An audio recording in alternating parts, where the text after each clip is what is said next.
Bienvenue dans ce nouvel épisode de mon podcast Indépendance affective. Et aujourd'hui, nous allons parler de cette addiction à l'autre et de ce qu'elle cache. Est-ce que toi aussi tu as ce ressenti que ton autre est comme une drogue pour toi, à tel point que lorsqu'il s'éloigne, lorsque tu as moins de gestes, moins d'attention, moins de regards, c'en est douloureux? Effectivement, c'est le principe même de la dépendance affective. Mais comme toute addiction, cela n'est ni sain ni bon, même si tu as l'impression que tu es pleinement et follement amoureuse de lui ou d'elle et que finalement ce côté passionnel de la relation amoureuse est plutôt socialement accepté. En réalité, détrompe-toi, c'est un leurre parce que ce n'est pas de l'amour, ce n'est pas de l'amour avec un grand A.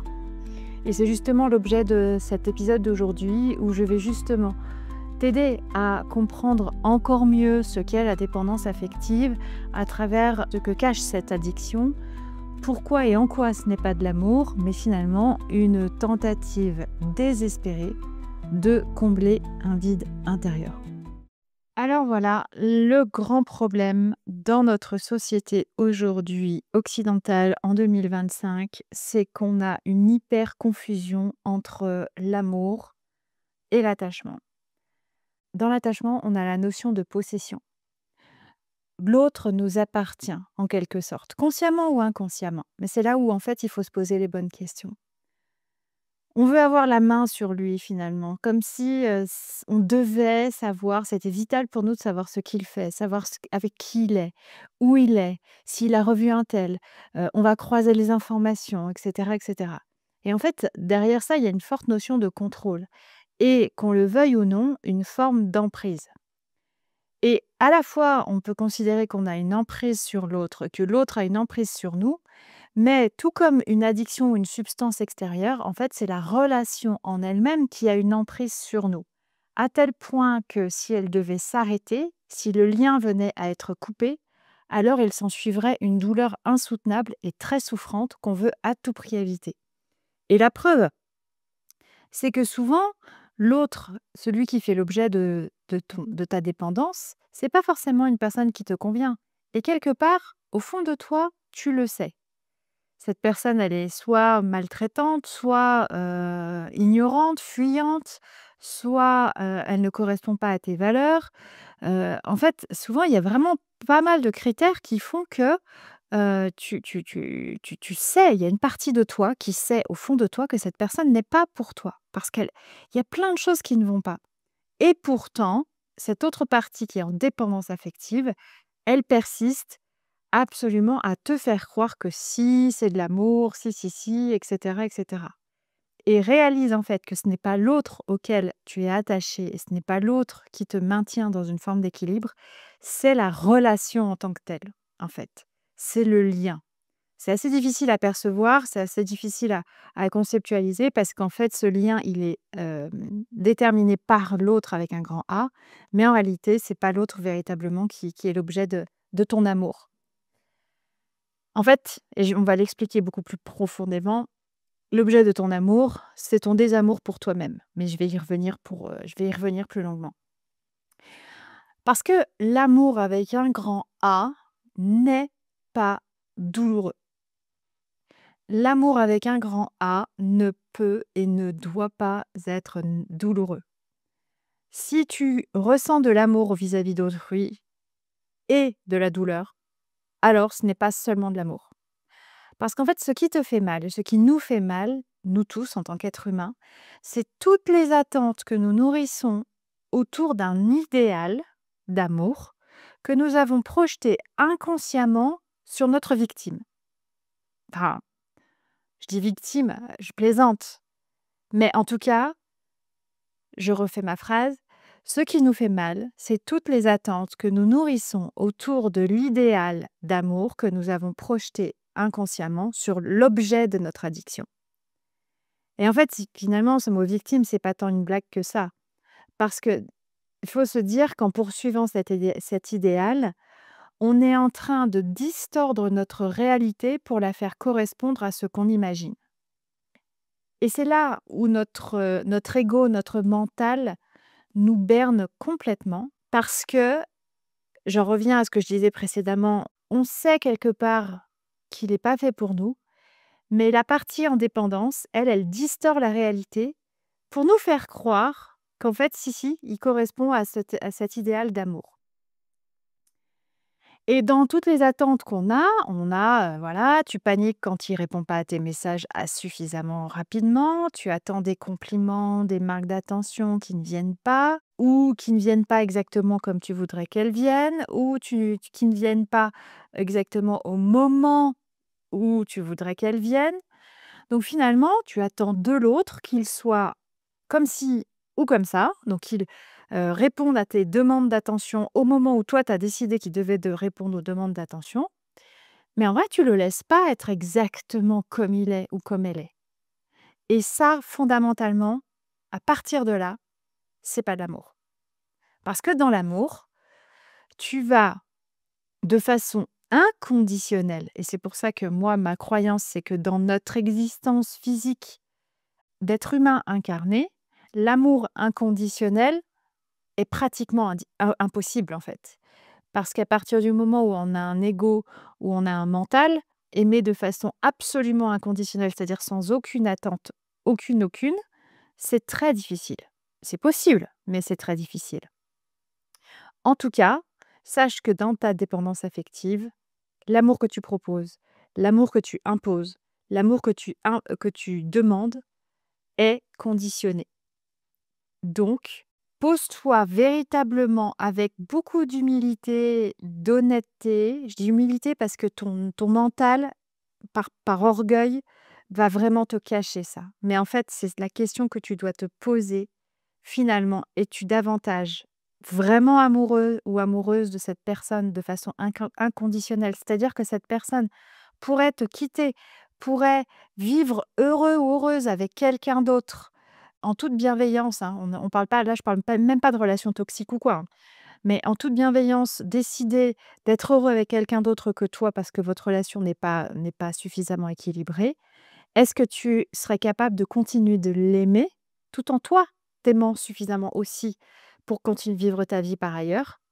Ou est-ce que finalement, parce que vous êtes dans ce lien d'attachement, dans ce lien relationnel qui est conditionné selon tout un tas de critères que notre société et nos conditionnements ont déterminé, est-ce que c'est davantage de l'attachement par rapport à ce que cet idéal d'amour que tu crois, ou est-ce que c'est davantage de l'amour? Et donc en fait, quand on est dans l'attachement, en fait, on l'aime pas l'autre. C'est qu'en fait, on l'utilise, et j'utilise des mots forts exprès parce que véritablement en plus moi je l'ai vécu donc tout ça, c'est vraiment, pour le coup, mon intention, c'est de vous aider à arrêter de vous voiler la face, hein. En fait, cette relation que tu as, que tu vis à travers la personne, c'est finalement, tu l'utilises pour pouvoir, toi, survivre émotionnellement à travers le fait de ne pas rompre ce lien auquel tu tiens tellement. Et dans le même esprit, pose-toi la question de savoir si l'autre, tu l'aimes vraiment pour lui, pour elle, pour ce qu'il est, pour ce qu'elle est, pleinement, avec toutes ses qualités et aussi tous ses défauts, toutes ses perfections et toutes ses imperfections? Ou est-ce que l'autre te sert à être quelqu'un en te maintenant dans le lien? Ou est-ce que l'autre te sert à maintenir un équilibre à l'intérieur de toi? Est-ce que l'autre te sert à éviter une forme de douleur liées à la solitude, à la séparation, à la peur d'être rejeté, à la peur d'être laissé de côté, à la peur, de que l'autre s'en aille, que l'autre te quitte, que l'autre te blesse? Où est-ce que tu en es véritablement entre toi et toi-même dans ta relation à l'autre? Et pose-toi la question aussi de: «Quels sont les critères de cet idéal que je projette sur mon autre?» Parce que dans cet équilibre, dans cette relation, dans cette interdépendance qu'il y a entre les autres, entre l'autre, entre toi et l'autre, il y a aussi un espèce d'échange d'énergie en fait. Vous vous nourrissez l'un et l'autre. Mais Parfois, c'est équilibré, parfois ça ne l'est pas. Moi, par exemple, à titre personnel, je savais enfin non, en fait, j'en étais pas consciente, mais aujourd'hui, je l'ai réalisé, que l'autre était mon essence. C'est-à-dire que mon essence, dans le moteur. C'est-à-dire que mon moteur, je n'avais aucune énergie. L'autre était ma source de motivation. Je ne savais pas me mettre en action, je ne savais pas, faire les choses pour moi. Alors pour moi, c'est sûr, mais je ne savais rien faire si je ne les faisais pas pour l'autre. Et c'est comme si je m'éteignais quand il prenait de la distance, et alors je te dis même pas quand il est parti, ce qui s'est passé pour moi parce que je me suis effondrée, parce que ma source d'énergie était partie. Comme si, en tant qu'ampoule, j'avais plus mon électricité, je pouvais plus m'allumer. Donc je m'étais éteinte totalement.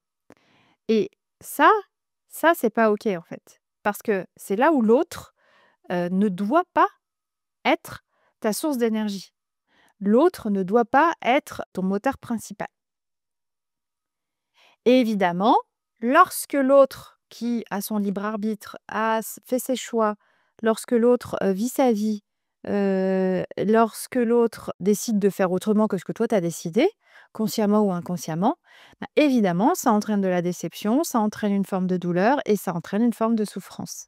Et c'est à ce moment-là qu'en fait, on réalise qu'on est vraiment dans la dépendance affective, tout comme une drogue, une addiction à l'autre.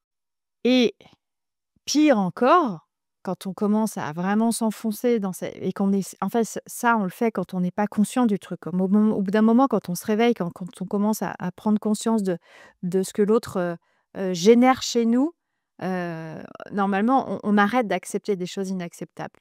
Mais en vrai, avant cela, avant cette étape, dans cette quête d'amour, dans cette quête que l'autre nous nourrisse de ce dont on n'arrive pas à se donner nous-mêmes, que ce soit de l'énergie, de l'amour ou quoi que ce soit d'autre, mais évidemment, on accepte des choses qui sont inacceptables. On accepte qu'ils nous maltraitent, on accepte qu'ils nous parlent mal, on accepte qu'ils nous délaissent, on accepte de ne pas être la priorité, etc., etc. Et finalement, on accepte des choses qui, pour finir, nous font aussi très mal et qui nous laissent dans notre solitude et qui nous laissent généralement dans notre c'est ça toujours le paradoxe, et qui nous laissent dans ce qu'on veut éviter. Mais on accepte des choses qu'on ne devrait pas accepter. Tout ça pourquoi? Parce qu'on veut garder le lien, on veut garder la relation. Et en fait, on en arrive à changer qui on est pour rester aimé. Et dans cette acceptation de choses qu'on ne devrait pas accepter, il n'y a pas de niveau tolérable. Et Dieu sait que moi j'ai eu une relation avec un homme violent, donc je suis passée par là. Et là, pour le coup, il y a pas de gris, en fait. C'est blanc ou noir. À partir du moment où tu t'adaptes à l'autre de manière régulière pour qu'il t'aime, pour qu'il te regarde, je dis «il» ou ça peut être «elle», hein, dans les 2 sens, hein, vous saurez, adapter, le genre, à votre situation. Mais à partir du moment où tu t'adaptes à l'autre de façon régulière, où, tu veux être belle, tu veux qu'il t'aime, tu veux qu'il te regarde, tu veux qu'il te reconnaisse, tu veux être gentil ou gentil et tu veux faire tout comme il faut, tout comme il attend. En fait, ça commence à être de la mendicité, en fait. Et on ne se rend pas compte à quel point, sous couvert d'être gentil, sous couvert d'être comme il faut, on arrive à se prostituer pour de l'amour. Parce que on se fourvoie, on se trompe totalement et c'est là, dans ces moments-là, où on se trahit et je t'en reverrai sur l'épisode sur la blessure de trahison. Donc tu ne te respectes pas. Pourquoi? Parce que tu attends de l'autre qu'il te regarde, te voit et cetera, dans le but de maintenir ce lien avec l'autre. Je me répète encore et encore, mais tu maintiens toi-même ton addiction parce que cette addiction t'évite de ressentir la coupure du lien. Et dans l'absolu, pose-toi la question aussi par rapport à ça. Quand tu as quelqu'un en face de toi qui ne se respecte pas, quand tu as quelqu'un qui, attend toujours l'approbation de l'autre, qui manque de confiance en soi, eh bien, est-ce que tu as envie de la considérer cette personne? Est-ce que tu vas pas davantage considérer et respecter une personne qui en impose, une personne qui se positionne clairement sur qui il est ou qui elle est et une personne qui va, voilà, s'affirmer facilement et qui va arrêter de mendier, en fait, de l'attention, de l'affection, de l'amour. Donc on aura plus de facilité à respecter quelqu'un qui va se respecter lui-même que l'inverse. Donc toi, dans ta relation, si tu vois que tu acceptes des choses qui ne sont pas acceptables parce que tu es addict à l'autre, pose-toi la bonne question. Parce qu'en fait, l'autre va forcément continuer à ne pas te respecter. Parce que tu n'es pas respectable, puisque tu es addict. Donc, ce que tu dois comprendre, c'est, et c'est hyper important, c'est que vivre à travers l'autre, ce n'est pas constructif parce que tu ne construis rien, parce que tu construis sur le manque. C'est destructif. Vivre à travers l'autre, c'est essayer de construire en vain une relation basée sur le manque, sur le vide. Et évidemment, c'est comme marcher dans des sables mouvants, tu n'avances pas, ce n'est pas possible. C'est comme si, plutôt que de marcher sur un sol stable et solide, tu marchais dans des sables mouvants, comme je viens de le dire. Et c'est comme si, en tant qu'alcoolique ou en tant que drogué, tu allais plutôt chercher ta dose auprès de l'autre, plutôt que de t'engager dans ta relation avec une énergie de réciprocité, de réception et d'accueil de ce qui est. Mais accueillir et recevoir ce qui est, dans l'état actuel, pour toi, c'est impossible et je vais t'expliquer pourquoi. Écoute bien la suite parce que c'est ce qui va devenir vraiment, vraiment important où tu vas recevoir des clés. N'hésite pas à liker cet épisode, t'abonner à la chaîne et dans l'onglet description, tu vas retrouver toutes les informations dont tu as besoin pour pouvoir me contacter si tu ressens effectivement que tu as besoin d'avancer dans ta dépendance affective. Aujourd'hui, te positionner dans une énergie de réception, d'accueil de ce qui est, pour l'instant, c'est impossible. Pourquoi? Parce que tu es en état de détresse, tu es dans un état de survie et ce à cause de tes blessures profondément enfouies à l'intérieur de toi et tes blessures te disent que tu manques fondamentalement d'amour. Et donc, tu vas aller chercher, comme un drogué irait chercher sa dose, sa drogue à l'extérieur, ou comme l'alcoolique va aller chercher son alcool, sa bouteille à l'extérieur et non pas les réponses à l'intérieur de lui.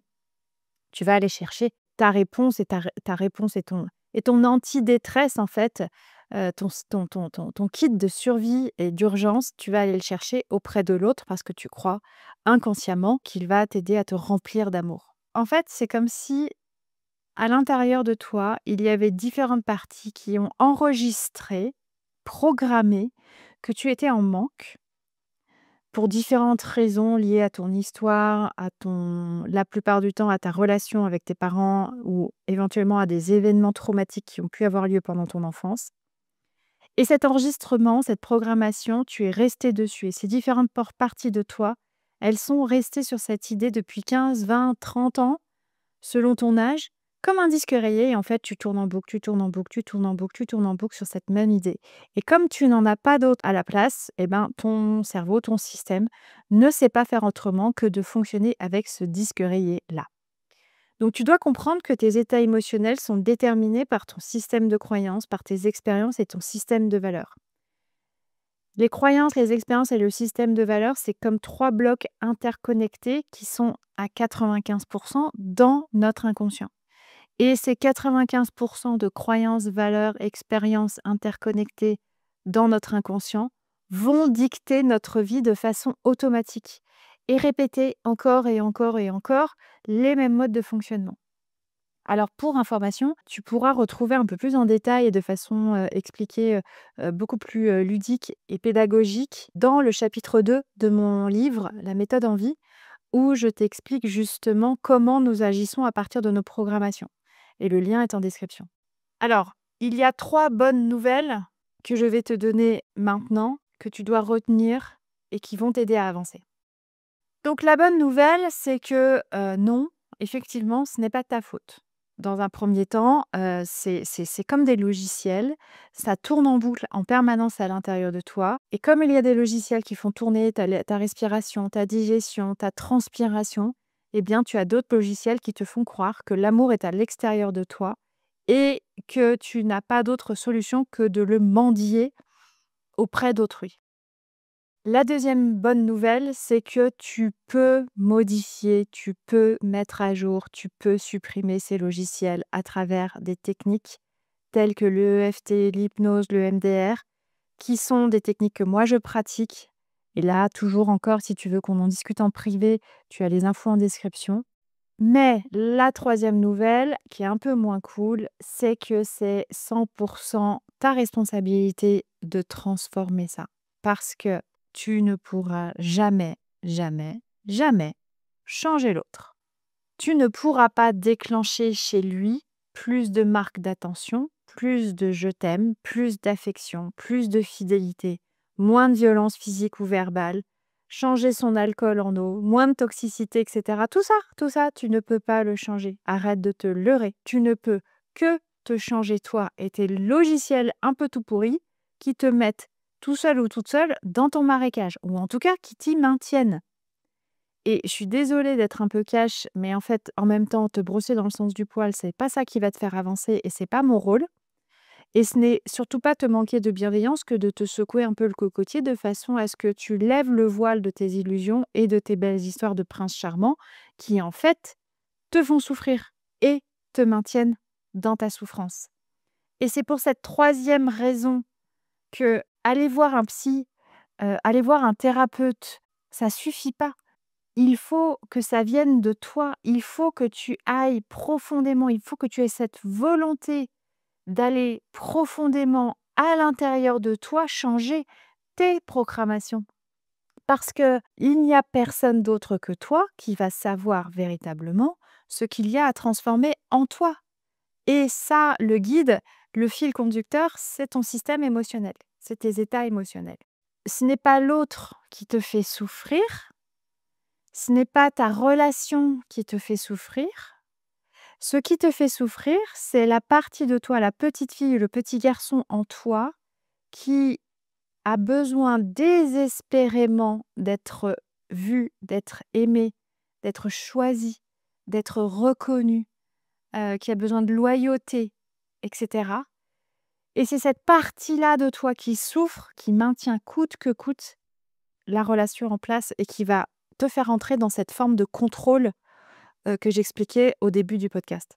Et donc, la petite fille ou le petit garçon en toi, quelles sont les différentes possibilités de blessures? Il y en a plusieurs, hein. Il peut déjà y avoir, une blessure d'abandon. Par exemple, j'avais, pas plus tard qu'hier dans mon cabinet une thérapeute d'ailleurs, qui est en dépendance affective, qui, est venue me consulter parce elle a senti elle est médium également et donc, elle a pressenti que j'étais la personne qui allait pouvoir l'aider. Parce que des thérapeutes amis, elle en a plein, plein, plein. Mais voilà, pour cette opération-là qui lui semblait un petit peu sensible, elle m'avait choisi moi et de fait, on est allé en hypnose, donc elle savait parfaitement où est-ce qu'elle devait aller, elle a compris, puis bon, elle travaille sur elle depuis vraiment un moment et il y avait en allant en hypnose et en allant comprendre la blessure originelle qui lui faisait, sentir, ce manque, ce vide, en fait, donc il y a eu un événement traumatique, dont je donnerai pas les détails parce que ça a pas d'importance, premièrement et deuxièmement, il y avait aussi, cette blessure d'abandon en lien avec ses parents qui ne l'ont pas protégée. Elle s'était sentie tellement abandonnée et non soutenue, parce que ses parents se sont tus, parce que ses parents ont minimisé l'événement qui lui était arrivé et donc ça entraîne la bless une forme de blessure d'abandon. Après, il peut y avoir une blessure de trahison. Par exemple, un autre exemple, j'avais un homme qui est aussi venu me voir, heu et il s'était revu petit, il s'était revu petit et il avait réalisé je ne sais plus quel exploit, qui devait peut-être être sauté d'un tabouret et il avait désespérément cherché le regard de sa mère qui ne l'avait pas validé. Alors évidemment, l'anecdote racontée comme ça, elle paraît, absolument anecdotique et complètement ridicule. Sauf qu'en fait, aux yeux du petit garçon qu'il était, l'approbation de sa maman, donc la reconnaissance en fait de sa maman, qui en fait avait détourné les yeux à ce moment précis où il avait dû sauter du tabouret et qu'il attendait les félicitations et les applaudissements de sa mère, eh bien ça lui avait absolument mais fait l'effet d'un poignard dans le cœur. Et donc derrière, voilà, il redoutait systématiquement, la perte de confiance dans le lien, avec autrui et notamment avec les femmes de sa vie. Autre exemple de blessure, qui pourrait être à l'origine, oui aussi la blessure quand on est dans la blessure de rejet, c'est qu'on ne se sent pas aimable tel que l'on est et donc en fait, on va ressentir un vide perpétuel en nous Parce que en fait, on va chercher systématiquement à exister. Alors, je sais qu'on a l'impression que les mots, les histoires sont les mêmes, mais en fait, le choix des mots n'est pas le même à chaque fois parce que d'une blessure à l'autre, on va changer de champ lexical. C'est comme ça que moi j'identifie une blessure plutôt qu'une autre. C'est à partir du champ lexical qui est utilisé, selon l'une ou l'autre des blessures. Et pareil, tu vas retrouver toutes ces blessures, donc déjà dans les différents podcasts sur la chaîne et également dans le livre «Envie» où tu pourras retrouver aussi chacune de ces blessures. Et en fait, quand on a un parent qui ne se reconnaît pas lui-même parce qu'il souffre lui-même de la blessure de rejet et qu'il ne sait pas se voir, en fait, c'est comme s'il n'avait pas les clés, il n'avait pas la compétence, de nous aider à exister par nous-mêmes. Et dans ces cas-là, on a toujours envie de se faire petit, on a toujours envie de se glisser derrière les murs, on a toujours envie de s'effacer, sauf que fondamentalement, on cherche inconsciemment le regard de l'autre. Donc ça, c'est assez paradoxal de toute façon, toujours. Et puis après, les origines possibles de la dépendance affective en termes de blessures, on va avoir aussi, tout ce qui va être traumatisme, type attouchement, inceste, toutes ces choses-là, qui arrivent, très malheureusement, très, très, très fréquemment. Et puis également aussi, le deuil. J'ai l'exemple d'une jeune femme aussi qui était dans mon cabinet. Pareil, on est remonté et petite, en fait, elle est remontée au décès de son grand-père où, en fait, elle avait systématiquement peur que les gens partent. Donc c'était fou. Cette empreinte: «J'ai peur que les gens partent, j'ai peur que les gens partent, j'ai peur que les gens partent», parce que son grand-père était parti, en fait. Donc voilà, tout ça, c'est inconscient à chaque fois, hein, tout ça, c'est des réflexes, qui sont malgré nous, qui sont inscrits, qui sont imprimés dans ces fameux 95 de notre inconscient qui génèrent 95 de nos états émotionnels, de nos comportements, de nos réactions.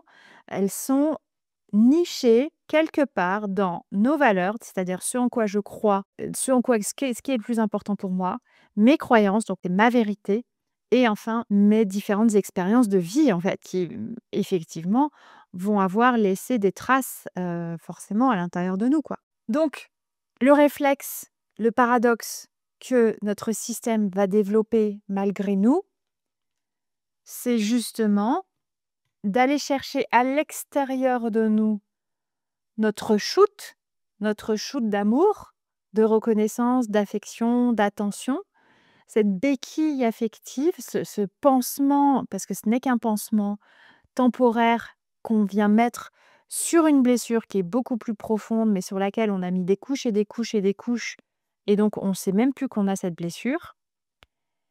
Et cette dose, ce shoot, c'est quelque chose dont on ne peut pas se passer à cause de notre blessure qui n'est pas soignée. Et que vous le vouliez ou non, que tu consciemment, que tu travailles dessus ou pas, tu vas perpétuellement aller demander à l'autre qu'il soit celui qui te reconnaisse, qu'il soit celui qui te donne de l'affection, qu'il soit celui qui ne te quitte pas, qu'il soit celui qui reste, qu'il soit celui qui soit loyal avec toi, qu'il soit celui qui te regarde, qui te valide dans ce que tu es, qu'il soit celui qui te reconnaisse pour te permettre d'exister, que l'autre soit celui qui te soutienne comme tu as besoin de l'être.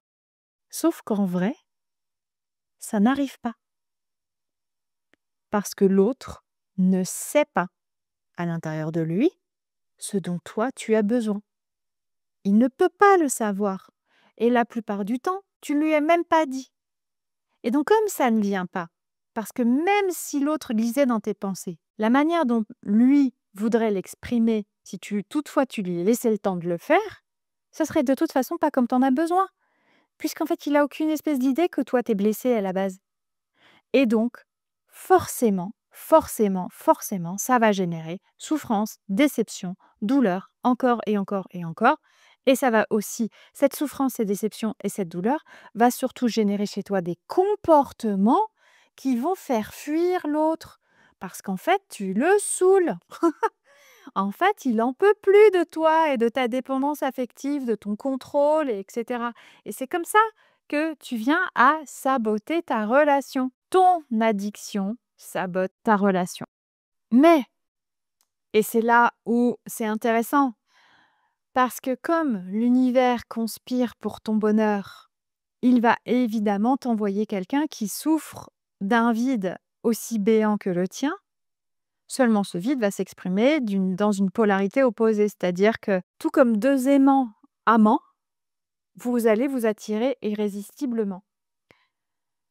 Et c'est là où il faut être très vigilant sur le début de la relation, cette période de lune de miel où la relation est passionnée, passionnelle, où tu as l'impression que l'autre te correspond parfaitement, où il te comprend, et cetera. En fait, ce n'est que le résultat de vos blessures respectives qui s'activent malgré vous et qui, comme 2 aimants amants, vont s'attirer irréversiblement et de façon sourde et sournoise et vicieuse, vont te faire croire que les papillons que tu ressens dans le ventre sont de l'amour. Et en fait, non. C'est seulement ton ego blessé et le sien aussi qui reconnaît l'autre avec un grand A, hein, qui reconnaît l'autre comme l'activateur de tes blessures et en fait, c'est comme si l'univers et en fait, l'univers, c'est toi puisque tu es un être divin, n'oublie pas. En fait, toi, dans ta divinité, avec ton ego, malade, avec ton ego blessé, eh bien, en fait, le paradoxe, c'est que tu vas attirer quelqu'un qui va réactiver ses blessures, mais et c'est la bonne nouvelle, seulement dans l'objectif de t'aider à les libérer. Parce que le truc, nous, humains, pauvres pécheurs que nous sommes, n'est-ce pas? On ne sait pas faire autrement que de souffrir pour pouvoir grandir. Donc, c'est normal, en fait, qu'on attire à nous des personnes qui vont nous faire réaliser qu'on a encore la blessure, de façon à ce qu'on puisse la transcender et la libérer. Donc, dis-toi bien que la relation que tu vis n'est pas je suis un peu caricaturale là, mais la relation que tu vis n'est peut-être pas fondée seulement sur un lien d'amour véritable, mais peut-être aussi sur une énergie de peur, d'abandon, de peur du vide, de peur du manque, de peur du rejet, du peur de la solitude, de peur de n'être rien, de peur de ne pas exister, de peur de ne pas être utile, et cetera, et cetera. Et cette énergie de peur, elle est auto-entretenue jusqu'à temps que tu la réalises. Et elle s'auto-entretient factuellement, puisque plus l'autre s'éloigne, plus tu t'accroches. Plus tu t'accroches, plus l'autre s'éloigne. Plus l'autre s'éloigne, plus tu as mal et plus tu as mal, plus l'autre s'éloigne parce que tu deviens non désirable et ça, je peux te le prédire et je suis désolée pour les mauvaises nouvelles, des fois il y en a des bonnes, des fois il y en a des mauvaises. Je te prédis à l'avance que tant que tu ne le vois pas ça, tu vas saboter ta relation. C'est obligé.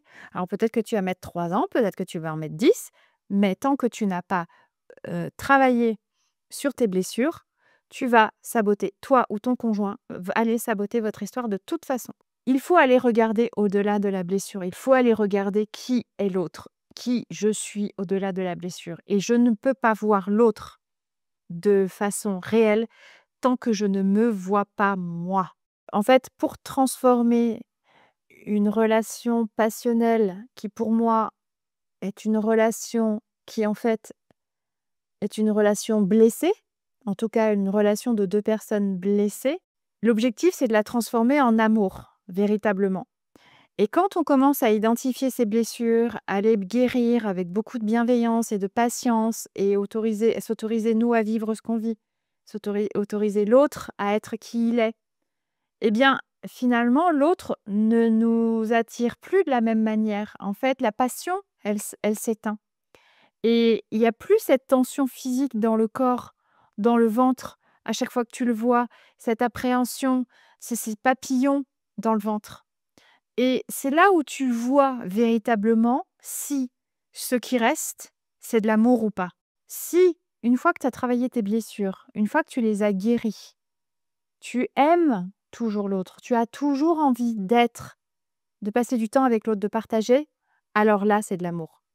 Mais la plupart du temps, il y a une rupture qui se met en place parce qu'en fait, ce n'était pas, l'amour qui vous tenait, c'était vos blessures. Et la preuve aussi, c'est que souvent quand tu es en dépendance affective, tu vis une rupture avec, Julie ou avec Pierre et bizarrement, la douleur de la rupture s'arrête automatiquement lorsque tu retrouves et que tu te mets avec Paul ou avec Sophie. Est-ce que tu trouves pas que c'est un peu bizarre? C'est bien que le vide en toi, causé par la perte et la séparation avec la première personne, est bien compensé par l'arrivée du second. En fait, c'est du remplissage ce que tu fais.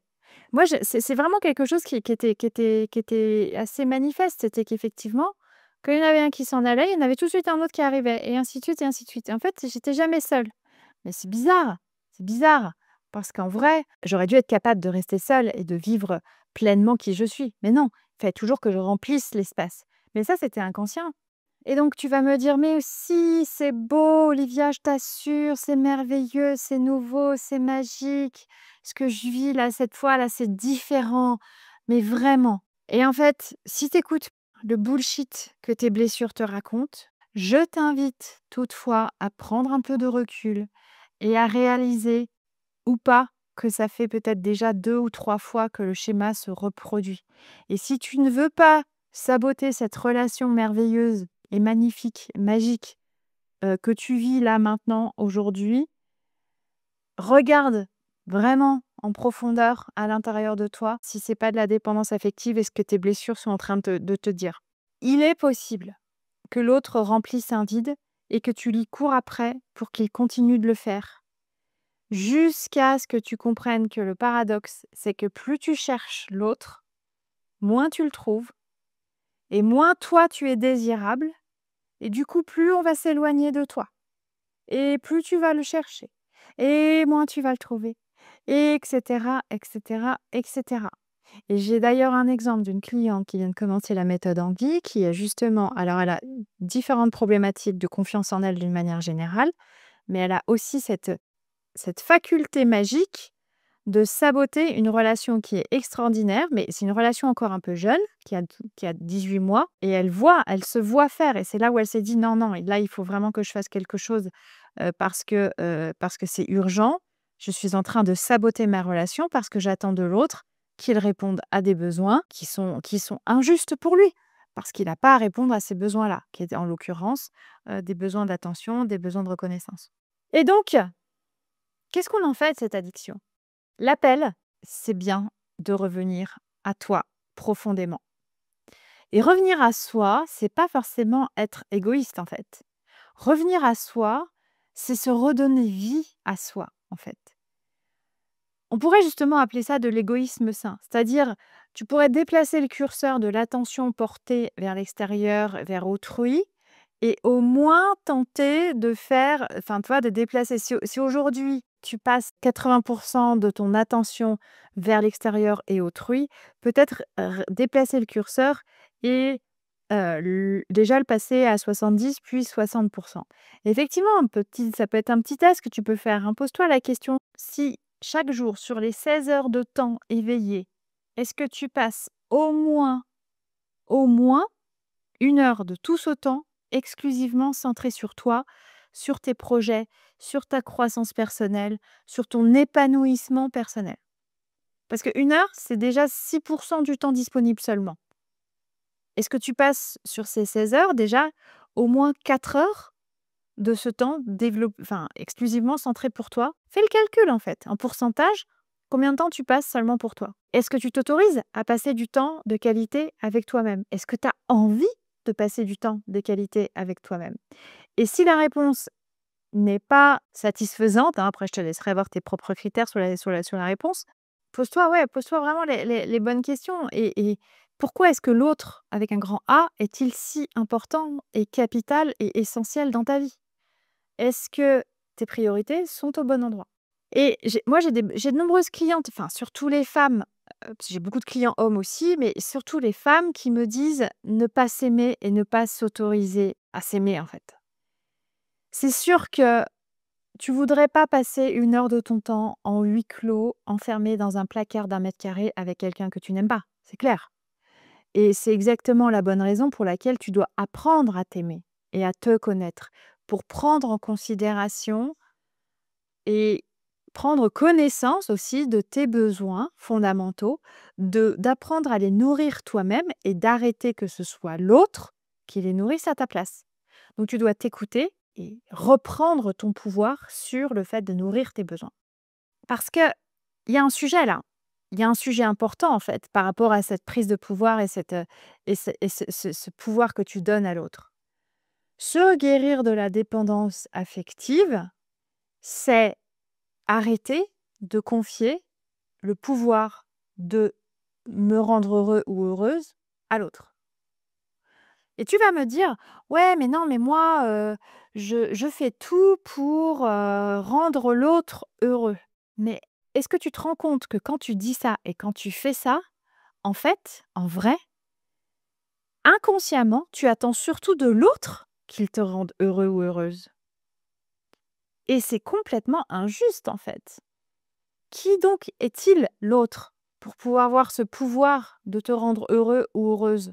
Est-ce que tu te rends compte de la responsabilité que tu lui donnes et que tu lui remets dans les mains? C'est comme si tu lui donnais la responsabilité de ta vie.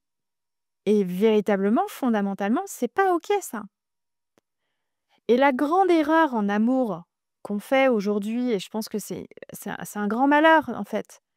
La grande erreur en amour et dans nos relations amoureuses en général, et qu'il faut absolument changer et qui doit venir finalement de nos conditionnements, des contes de fées où le prince charmant vient sauver la princesse, ou la princesse aussi attend, hein, La Belle au bois dormant, merci, merci beaucoup, hein, Blanche-Neige et les 7 nains, merci beaucoup, où la princesse, elle attend, que même réponse, enfin, je veux dire, les modèles de la femme, ils sont quand même, hyper, je veux dire, le féminin sacré là-dedans, il est détruit totalement. Donc cette grande erreur qu'il faut absolument changer, c'est d'arrêter de croire que l'autre est responsable de mon bonheur.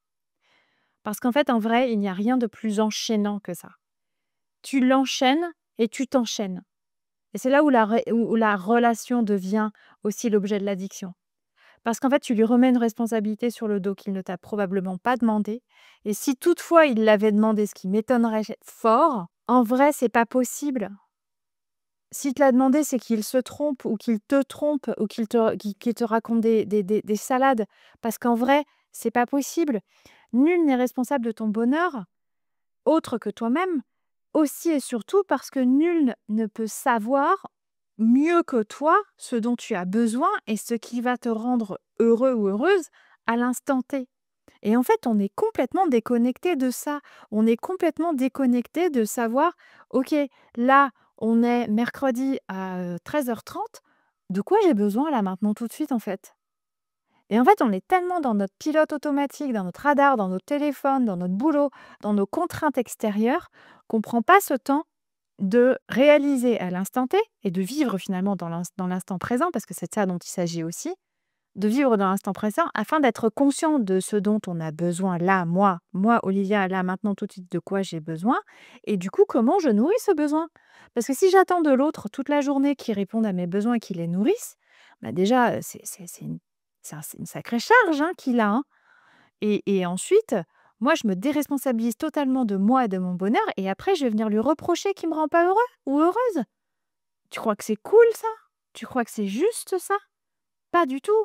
C'est là où on se ment, mais totalement dans nos prises de responsabilité dans nos relations amoureuses.